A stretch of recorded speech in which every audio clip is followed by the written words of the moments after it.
आपण पाहत आहात EDTV, बातमी अशी जिच्यावर तुम्ही ठेवणार विश्वास। सकाळी 7:30ची निवांत वेळ। शहरातील कैलासवासी कल्याणराव घोगडे क्रीडा संकुलामध्ये काही तरुण रोजच्या प्रमाणे खेळायला आले आणि त्यांनी सोबत आणलेली एक ई-बाईक तिथे उभी केली।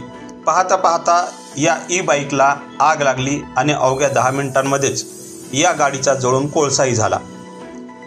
साधारणतः 40,000मध्ये ही नवीन गाडी मिळते। त्याचसोबत 4,800 रुपयांमध्ये 1+4 म्हणजे 1 वर्षाचा पूर्ण तर उर्वरित 4 वर्षांचा थर्ड पार्टी विमाही या गाडीचा उतरवला जातो। उन्हाळ्याच्या दिवसामध्ये गाडीला लागलेली आग समजू शकतो, मात्र सध्या पावसाळ्याची आणि सकाळची थंड वेळ असताना देखील या गाडीला आग लागल्यामुळे अशा गाड्या वापरणाऱ्यांमध्ये कदाचित भीतीचे वातावरण पसरण्याची शक्यता नाकारता येत नाही।